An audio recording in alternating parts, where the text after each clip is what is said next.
আমি মহান আল্লাহ পাকের দরবারে প্রথমে শুকরিয়া জানাই যে বাংলাদেশের মানুষের প্রাণের স্পন্দন জননেতা তারেক রহমানকে বাংলাদেশের মানুষের খাদেম হিসেবে আল্লাহ পাক কবুল করেছেন। সেই সাথে মহান আল্লাহ পাকের কাছে আরো কৃতজ্ঞতা জানাই যে আমাদের এই উত্তর অঞ্চলের মানুষের যিনি প্রাণের স্পন্দন, যিনি উত্তর অঞ্চল মানুষের শেষ আশ্রয়স্থল জননেতা অধ্যক্ষ আসাদুল হাবিব দুলু মহোদয়কে ত্রাণ পুনর্বাসন মন্ত্রণালয়ের মতো একটি গুরুত্বপূর্ণ মন্ত্রণালয়ের মন্ত্রী হিসাবে আল্লাহ পাক কবুল করেছেন। সেই সাথে এই বাংলাদেশের মানুষকে ধন্যবাদ জানাই যারা ধানের শীষে ভোট দিয়ে বিএনপিকে নির্বাচিত করেছে এবং বাংলাদেশের মানুষের সেবা করার সুযোগ করে দিয়েছে। দুলু ভাই আমাদের আশা আকাঙ্ক্ষার প্রতীক।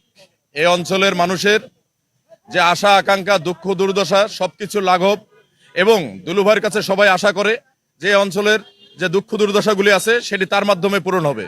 এবং আমাদের এই বাংলাদেশ জাতীয়তাবাদী দলের চেয়ারপারসন এবং আজকে যে মানে সারা বাংলাদেশের যে প্রধানমন্ত্রী জনাব তারেক রহমান সেটির প্রতিফলন ঘটিয়ে দিয়েছেন এবং তাকে দুর্যোগ ব্যবস্থাপনা ও ত্রাণ মন্ত্রণালয়ের দায়িত্ব দিয়েছেন।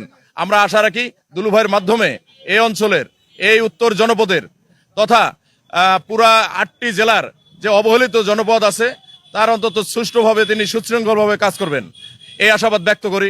আমরা লালমনিরহাট জেলা অর্থাৎ যে 8টি জেলা আছে, আমাদের লালমনিরহাট জেলার যে অভিভাবক অধ্যক্ষ আসাদুল দুলু মহোদয় আমাদের পূর্ণাঙ্গ মন্ত্রী হওয়ায় আমরা খুব আনন্দিত। এবং আমাদের যে মঙ্গবদ্ধ এলাকা আছে, আমরা ইনশাল্লাহ যে অধ্যক্ষ আসাদুল দুলু মহোদয় হাত দিয়ে আমরা এই মঙ্গবদ্ধ এলাকায় আমরা মানুষের স্বতঃস্ফূর্তভাবে আমরা মানুষের কাজ করতে পারবো, এই আশাবাদ ব্যক্ত করে আমি আমার সংক্ষিপ্ত বক্তব্য শেষ করছি।